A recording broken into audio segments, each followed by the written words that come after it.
Thank you so much for having me. So happy to have you. I hope you had a good day today. Yeah, it was excellent. Thank you. I hope that you guys did too. Did. So I want to jump right in, and I just want you to begin sharing your testimony if you don't mind. Okay, I'd be happy to. First, I just want to say my husband is outside weed eating, and I told him not to come in here, but he will. He probably That is will. So, that's okay. Listen, I have three kids upstairs and a husband, so it's all good. We okay, don't know what's gonna happen tonight. That's okay. okay. Um, oh, it's such an honor to be able to share my testimony because I feel like my story isn't my story, that it's God's story. And He knew all along exactly what my story was going to be and how it was going to turn out. Um, I grew up with my dad. My dad raised me and my brother most of our lives. And I have the sweetest, most godliest, praying father that there is. He is a wonderful man. And I was thinking earlier today, I remember driving down the road. I was probably just 8 years old or so. We were driving down the road. He was driving. I was sitting up in the front because firstborn gets the front seat. And Right. he said something like, "What are you thinking about being when you grow up?" And I thought about it a second, and then I said, "I'm going to be a missionary." Mm, And just the way he looked, he was just so proud, and I was like, oh, so if I'm a missionary, I was like, I get to talk about Jesus and I get to make my dad proud. Like, that's what I'm gonna do. right. And unfortunately, life didn't turn out like that. I was in a kind of a depressed kid. um, I struggled with some family stuff, and self-esteem issues a lot. And in fact, it always felt like I had some kind of emptiness inside of me, like a heavy emptiness that just, it was glaring, and I could see it, how different I was from everybody. And went through some depression and kind of started coming out of it a little bit in my teenage years. And one night I was hanging out with some friends, and we went to a party, and I ended up having a drink of alcohol. And that Mhm. was my very first drink of alcohol that I ever had. And it did something magical to me. Like, it solved that emptiness problem. All of a sudden, I felt like just as cool as all the other kids and just normal. And that empty place inside of me was filled. And so, in my mind, I was like, alcohol is the solution to my problems. And I Right. started drinking. Oh, I started drinking. Um, I drank more than usual for a teenager because I've always been all in or all out, and I was Right. all in with the alcohol. Eventually, graduated high school, went on to college, and I started using different drugs. And every single drug that I used, I liked it. Um, my dreams of becoming a missionary disappeared. I wasn't going to class. I wasn't praying. I wasn't taking care of myself. I wasn't even talking to my dad when I was in college. And I was so ashamed of myself, so ashamed of how I was living. And I was using like party drugs, stuff that wasn't too terrible, until one night I was at a party and a plate came around. And I hope this isn't too rated PG-13 for your No, audience. please. A plate came around and it had long white lines of powder on it, and Mhm. somebody handed me a straw, and I thought to myself, why not? Why not? I've liked everything else. I'll just try this too. And I did it, and immediately I forgot about all the other drugs I was doing, marijuana, drinking alcohol. I wanted this drug. It was a prescription pain pill. It was an opiate, and I became highly addicted to this opiate, this pill. And I dropped out of college. I had met a guy, moved in with him. We couldn't pay our bills. We ended up living in a van. We lived in his van for quite some time. I sold everything I had and lost everything I had going after this pill. And in the midst of all this, I ended up getting pregnant and having a baby. And he was born September 13th, 2002. And when he came into the world, I was in this hospital room, and he came to the world, and he was just perfect. Like all the chunky guy. Like he was long, and he those big old chunky cheeks. You know what I'm talking about. Like, Mm-hmm. and I just loved him with all my heart. And I remember somebody coming into my hospital room, and they said, Amanda, you're gonna have to quit your nonsense. You got a child to take care of now. And I was like, I know. I mean, I am with you 100%. I do not want to do drugs anymore. And I just stared at him, and I saw everything. And that was my little boy, Jameson. And before we left the hospital, it was me and my husband, and we had Jameson all packed up, and we were ready to go. And somebody came by the hospital room, and it was an old friend of me and my husband's. And he said, "Oh, I just wanted to come by and say hi, and meet the baby, and just tell you guys congratulations." And we were like, "Oh, thank you," showing off our baby. We were both so happy. And before he left, he kind of shook my hand like this, and he left. And when I pulled my hands back, there were two pills in my hand that he had left there as a gift. And I showed them to my husband, and I said, "Well, what do you want to do? What do we do with this?" And we decided, let's just do it one more time. And we sincerely, if you had given me a lie detector test on that day, one more time and never again. I was so convinced.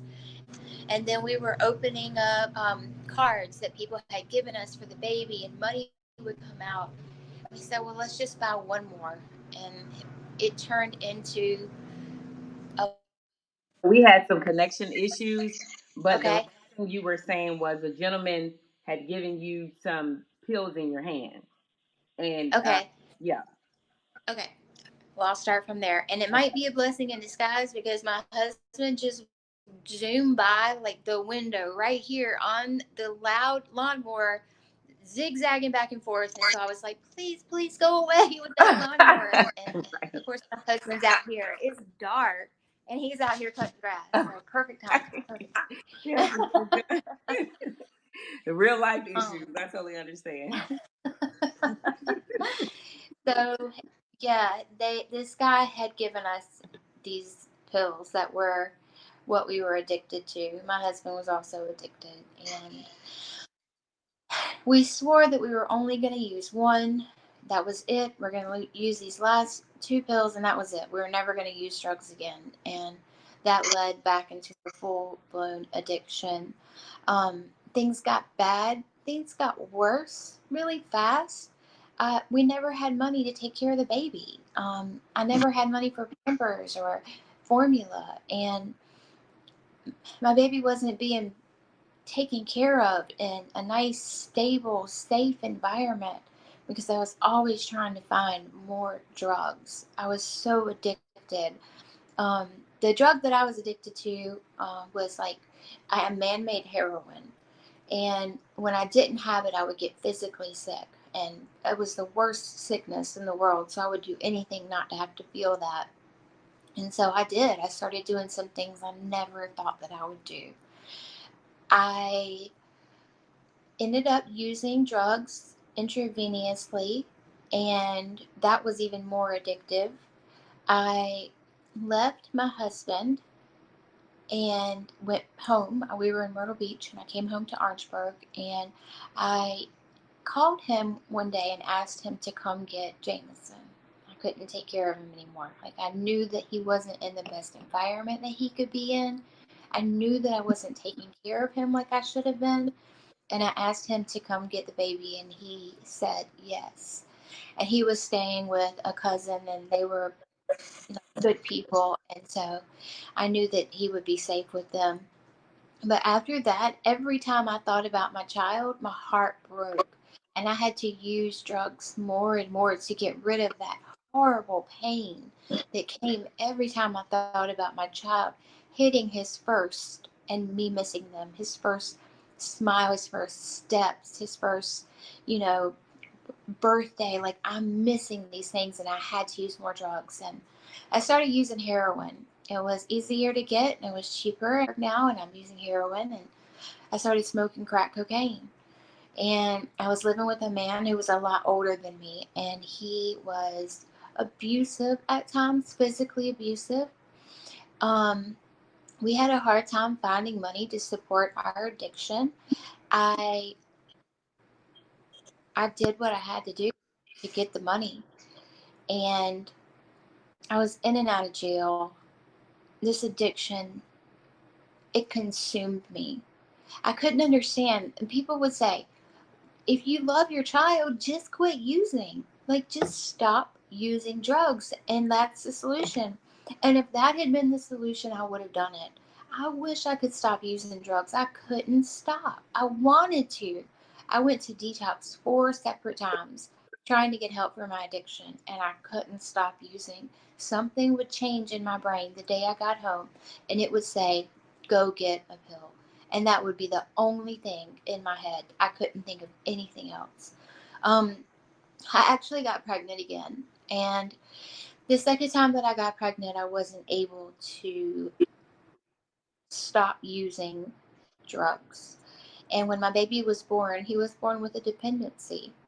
And he came into this world and he was so upset and he was crying so loudly. And the feelings that I had when I laid eyes on Jameson, I didn't have those feelings with this child. And I felt bad about that. But all of the drugs that I was putting into my body, I was also pushing everything real about me away. All my real, genuine feelings, emotions, and my God, my family, I'm pushing everything away. And I'd become like this block of ice. And they took the baby because I didn't have a, a good place for him to live. And I went home. And a few days later, me and my boyfriend were in the ER. My boyfriend had some kind of minor thing he needed taken care of, and I was down there with him. And we were waiting in the ER, waiting and waiting. And suddenly it occurred to me that I had a baby upstairs. And I told my boyfriend, I was like, I'm going to go check on the baby. I'm going to see how he's doing. And he said, go, whatever. And I got into the elevator and I pressed the button to the floor where they kept the babies. And I could see my reflection in the elevator, like the metal.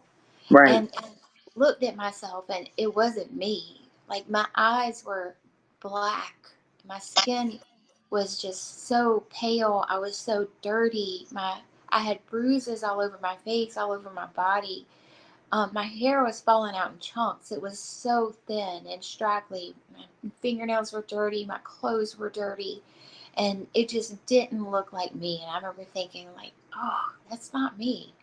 And I got up there to where they keep the babies, and I looked through the window and I looked for his little crib, and I found him, and there he was. And he was all swaddled up so tight, the way those nurses can do. And he was sleeping, and I just felt something. And I do believe, thinking back, that this was my very first spiritual experience that I had with God. And I don't know why I did this to this day, but I went to the nurse's station, knocked on the door, and this little nurse opened the door, and I said, do you remember me? And she was so kind. She could have been so ugly to me, but she said, oh, honey, of course I remember you. And I said, do you think there'd be any way I could see the baby? And she said, of course you can see the baby. And so she pushed him into this little room off to the side. She cracked the door and she said, you just take as much time as you need. And I went into this little room, and it was dim, kind of darkish. And I looked down at this little baby, and all the ice that had been built around my heart suddenly cracked. And I could feel what I had done. I could feel where I was. I could feel what I was losing. Everything. It just broke my heart. And I remember looking at him and telling him, I'm so sorry. I'm so sorry. This is not me. You're going to have a good family. Somebody wonderful is going to raise you. And I started crying, and my tears started dropping and he started kind of waking up. And I remember thinking, I don't want him to have any more pain than he's already been through. And so I took off. I just left. And I couldn't deal with those kind of feelings. So I just had to use more drugs. And worse got worse. I didn't think it could get any worse than what it was. And it got worse. I ended up homeless, not with this guy anymore. And I lived in this little abandoned house. And it was so pitch black dark in there. And it was always so cold. And I would sleep in this dark room and wake up in the morning and I needed drugs and alcohol so badly that I'd be shaking. And I had gone to a detox and they told me that I had hepatitis C. They had said if you continue drinking and using drugs with hepatitis C, you won't see 30 years old. And I was 25 at the time and I couldn't stop using. I wanted to. And I kept using drugs with the hepatitis C and I got very, very sick. My body started swelling up and I had like edema, I think is what it's called, like where you can kind of squeeze your Yeah. arm and leave fingerprints. Um,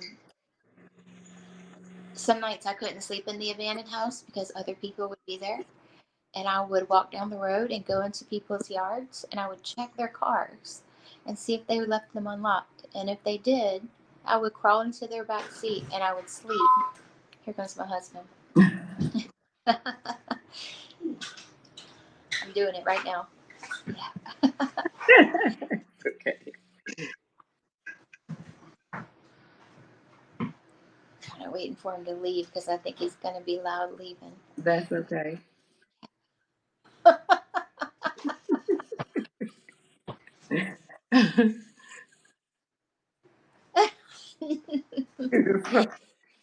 And if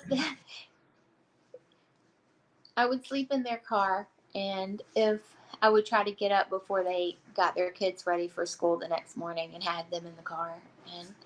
And one night I was actually hanging out with my ex-boyfriend. He and I were back together, and his brother had recently gotten out of prison. And so the three of us were cruising around town trying to find a way to get some money. And we came up with this plan. I would go into a bar and I would find a man who looked like he had some money, and I would trick the man into coming outside the bar with me. And they would be outside waiting to rob him. And the plan was that if I had my hair pulled up into a ponytail, then that was their signal to rob him. But if I had my hair down, then that was their signal to leave him alone, and I would get the money another way. And so, um, before we made it home that night, we turned on the dirt road that we lived on and through the trees, and we could see that the police were at our house. There were blue lights twinkling all through our yard. We pulled up into our yard and they arrested all three of us for armed robbery. And I went into the jail, and I'd been in jail many times, and this time the COs were saying, "Oh, you've messed up this time. This time you're going to prison. Like you got an armed robbery charge." And I got out on bond a few days later, and that last year was 2006, and there are parts of it that I don't remember. There are huge parts of it that I don't remember. But I know that I stopped using drugs because I couldn't afford them anymore. I could only afford to drink alcohol. It was cheap and I could get it, and I would sleep in this little hotel room, and they had a policy that if you turned your key in before 10:30, they would give you a $5 deposit back. And I would take that $5 and I would go to the liquor store and buy half a pint of vodka, and then I would walk out and buy a 35-cent can of crystalline soda, and then I would buy a pack of cigarettes, cheap cigarettes, and I would go to this laundromat. And I remember walking through the doors, and it would smell so good in there, like downy, and there would be cartoons on the TV and families sitting there. And I would walk through all that normalcy and go into that bathroom and put my back against the door and just slide down.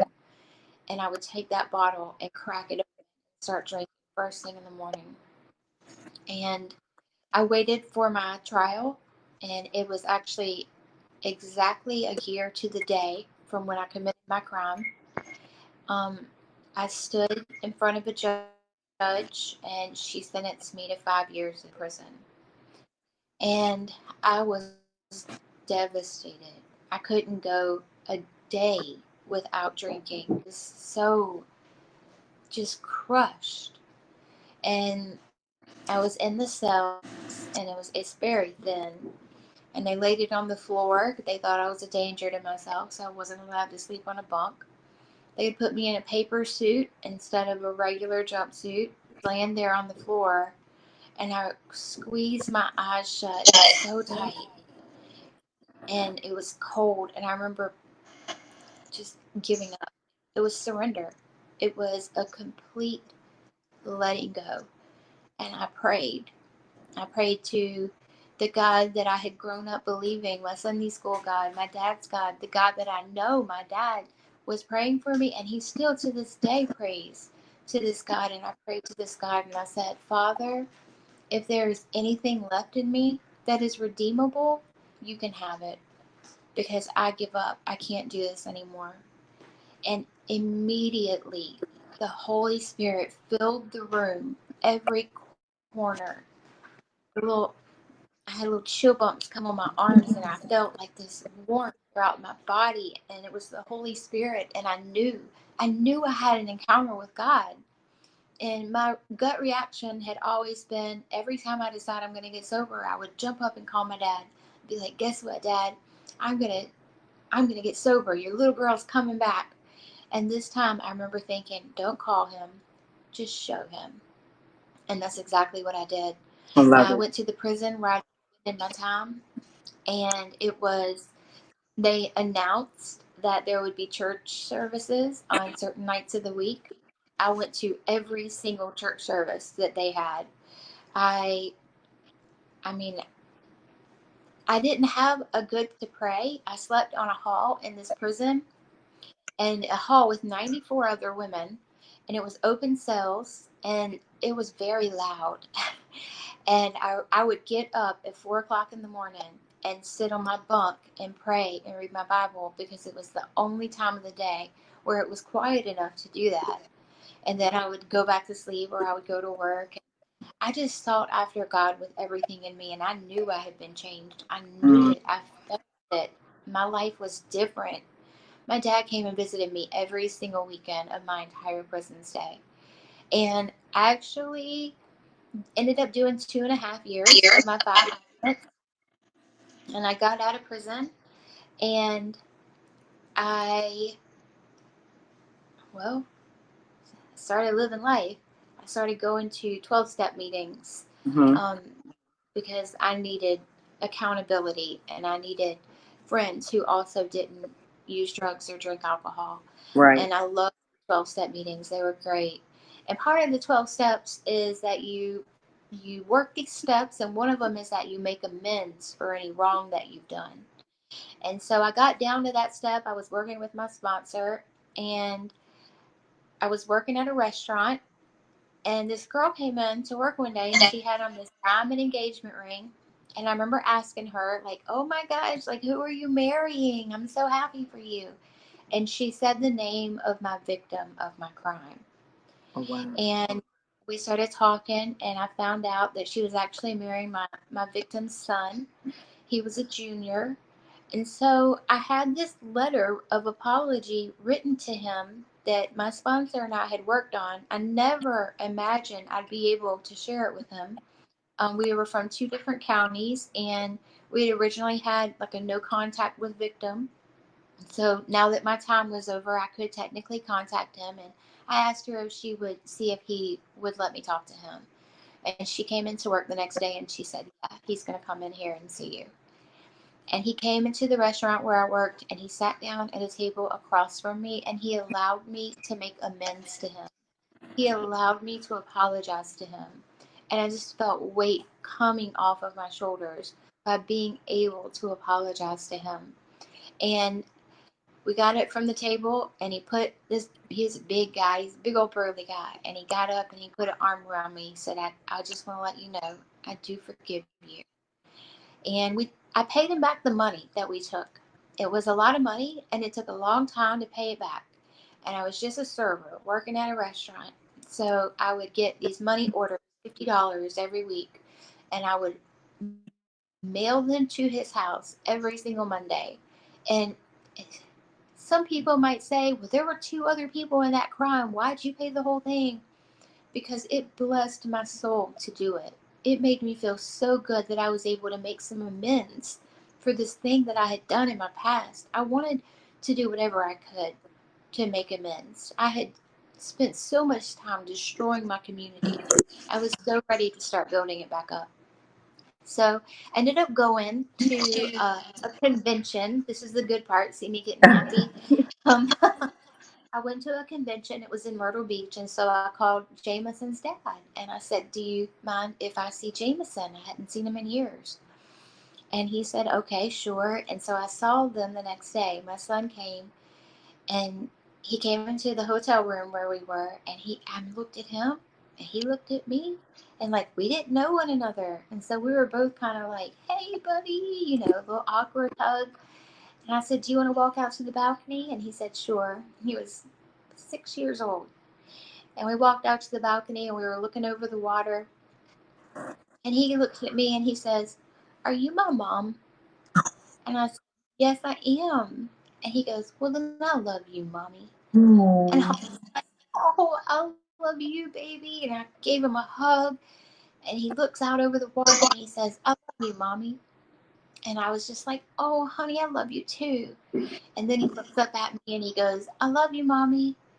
And I was like, "I love you too." And I'm thinking, why does he keep saying it? Like, I don't understand why he keeps saying it. And then it hit me. He had never been able to use those 4 words in a sentence before. Wow. He had never been able to say, "I love you, mommy." And I thought then and there that I would do everything that I could, that he would never be deprived of being able to say that again if he wanted to. I noticed a few things about him. His shoes were too tight, his hygiene wasn't great, and his dad had kind of a look in his eye. And so I went home and got a lawyer, and I stood in front of a judge a few months later, and she granted me full custody of my son.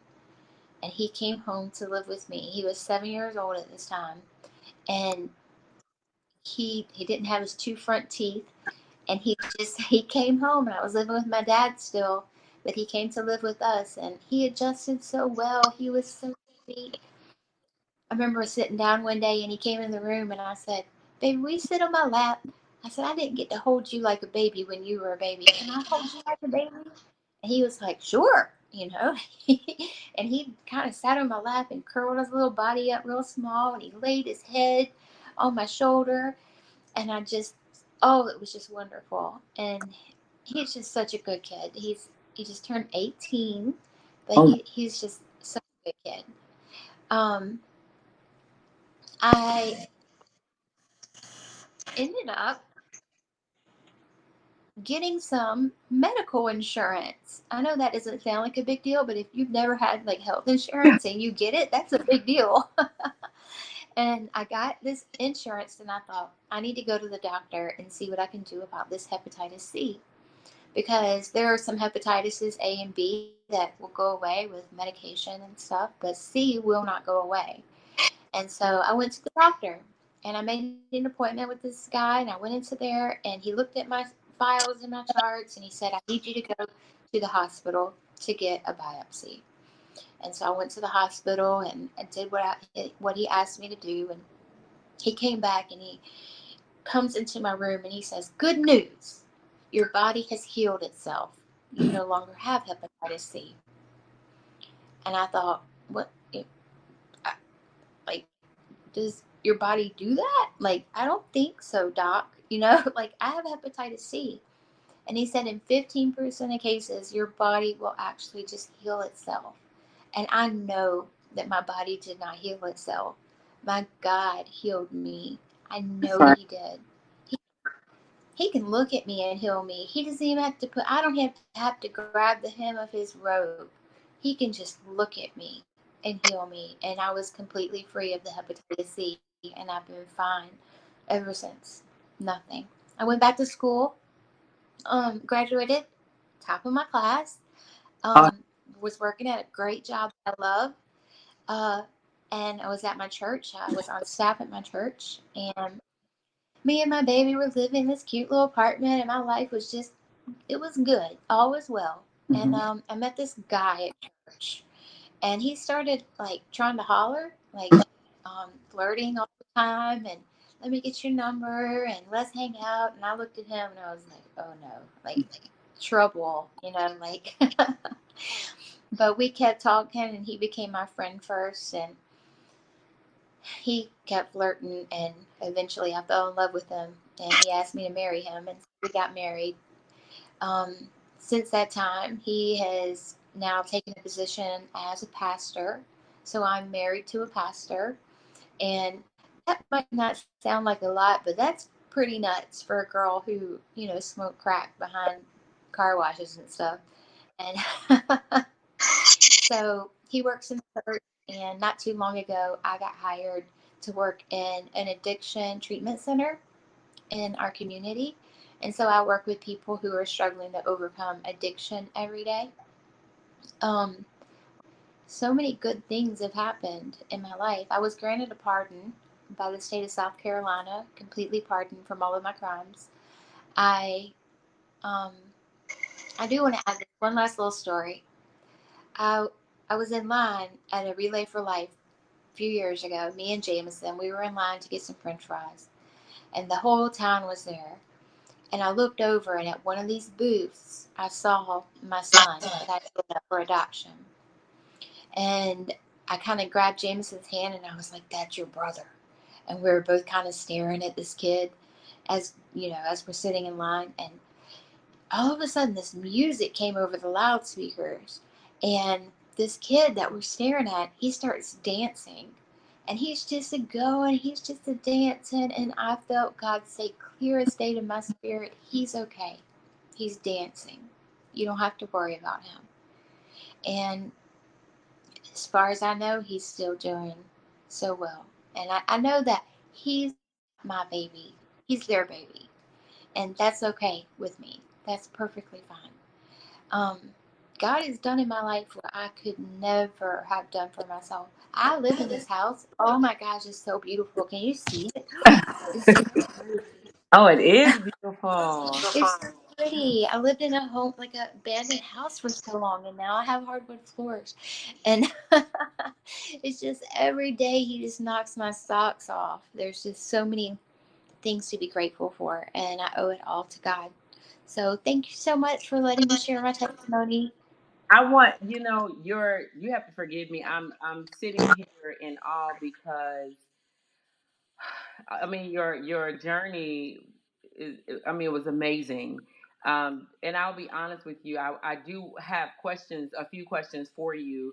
And I think it will help so many people because one thing that you said is when you were doing the drugs is a lot of people think if you see your baby, that's enough. And I'll have to admit that because I am a mother, like, I'm sorry, this makes me, I'm a mother, like I was one of those people. And to hear your process out, it kind of, it like, it made me kind of feel bad. And that's why I think it's so important to talk and to share what that's really like, you know, and, and so I'm so thankful that you are, I mean, you're beautiful. And I would have never, just looking at you, you, you don't look like what you've been through. And so I said that to say, so what advice would you give for like a church or someone who's dealing with someone who has an addiction? Because oftentimes, because we can't relate, it's easy to say, well, as a mother, you should, as a woman, you should, as a wife, you should. So, what is there anything that you can like give us? You talked about your father being a prayer warrior, and so, is there anything that you can like, just help us with dealing with someone who is maybe going through an addiction? Yeah, absolutely. There are so many people who have addiction, who are addicted to something. And I guarantee every single person who hears this has at least one person that they are pained by their addiction. And it's because it's such a common disease. But that's what it is. It actually is a disease. It's not something that is a moral dilemma. It's not because they're a bad person, it's because they have this disease. And a lot of people find that hard to understand, but it becomes just as important to an addict to use as it is to eat and drink and breathe air and have a home. It's just as important. And it's so hard to stop once you start. But I will also say this: a lot of people in an addict's life help them stay in their addiction unknowingly. And they do that by bailing them out of jail, or by buying them groceries, or by taking care of their light bill, or a number of things. And I always say that if there's anything that you can do for an addict, pray for them, but don't help them. Mm. If you help them stay in their addiction longer, if you help them stay comfortable in their addiction. Like I remember calling my dad and asking him for $5 so I could get a chicken, bag of rice, and a bag of butter beans, and he said no. And I was like, my dad won't even like buy me food. But if he had, that night, I would have been more comfortable that night in my addiction, having a full stomach. As it was, I was starving and I was more comfortable. And so once an addict is ready, helping them then, help them. Do what you can to help them. But when they're still in the throes of their addiction, it's not the best idea. Does that make sense? Oh yeah, I mean it's so nice to hear someone who's been through that and who also had a father that was praying, because sometimes I'll hear, parents of maybe teenagers, and me, I'm a parent too. You don't want to hear your child cry. You don't want your child to suffer, but to know that you're adding to that and actually not trusting God, that's, that's a really touchy thing. So that's why I was like, I wonder what she could, tell us as far as being on the other side, being the person that's actually addicted and had someone who was praying. What did that tell you? If he didn't give you the $5, because you don't want to be that parent to say, you don't want your child to be able to say, "Oh my goodness, he didn't give me $5." So I think that to share that with us, to let us know, listen, don't do it, especially if you know that they're still in that way. You're not helping them; you're hurting them. So I really Exactly. appreciate, you giving us that information and being transparent. Absolutely. Prepared you for the season you're in now. Like you're now a pastor's wife. You're now on staff, and even where you are employed. How do you feel like it has prepared you? I mean, my journey is everything that I've been through and everything that it's led to. That is my purpose. Mhm. And when I got out of prison, I remember telling God, whatever you want from me, you can have it. And I will live my life on stage. I'm not going to be ashamed of my past. I'm going to talk about it. If I can share with someone the worst things I ever did and it will help them, then I'll do it. I have no shame in it because I'm a different person. I don't even feel like that person anymore. Like I'm kind of bougie about what kind of toilet paper we have. So I don't feel like that person anymore who used Right. to sleep in the back seats of cars. I love working with addicts. I feel like I understand them. I know what it's like to be in that place where you want to stop using so bad and you still can't. So I love where I am. I love this season of my life. I love my husband. Hmm. Can I wanted to like it, I thought it was so cute when you were like, "Look at my house." Like I can tell it wasn't bragging, but you were excited and you can enjoy those things. And that just blessed me, because even the toilet paper, like, that's okay, because you've been through so much and you have an appreciation, you look at things differently. You have an appreciation for your life, and your love for your husband and ministry. So I don't even look at that as being bougie. I actually I see you as a humble person. I can see your sweet spirit. And even when you talked about the victim, how you wanted to give them the money, and it was because you wanted to be right. You wanted to be pure. So it didn't matter what anybody else was doing. You just wanted to get things right with that person and to get things right with God. And so Yeah. I am so, and I hope you're able to buy whatever toilet paper you want for the rest of your life, because I know that you're going to be sharing your testimony wherever you go. And I just think you have a powerful testimony. We will be praying for you and your family and your children and your journey, and that God continues to keep you. Will you offer either some encouraging words or a word of prayer, and we'll close out? Yeah, absolutely.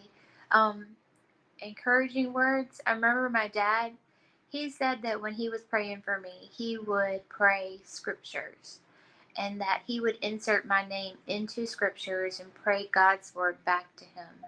And I think that's one of the most effective ways of praying. There were so many times when I should have been dead and I didn't die. I know it was my dad's prayers. Um, and he also prayed to God, I have no suggestions. God, I have no suggestions. Like, he didn't know what was best for me, and he didn't pray that way. Like, God, please. He just said, God, I have no suggestions. And he just offered me to our Father. And God knew what he had to do. I don't think I would have chosen to go into prison, but I'm glad I did now. So I'll pray for Okay. us. God, thank you so much for this ministry. Thank you so much for the new life that you've given me, the new life that you're going to give so many other people. And God, I pray that every single person who is hearing this tonight, God, I pray that you just help them have patience and compassion with the people in their life. God, I pray that you give them a heart of discernment so they know when they're helping or when they're hurting. And God, I pray for the people in their lives who are struggling with addiction.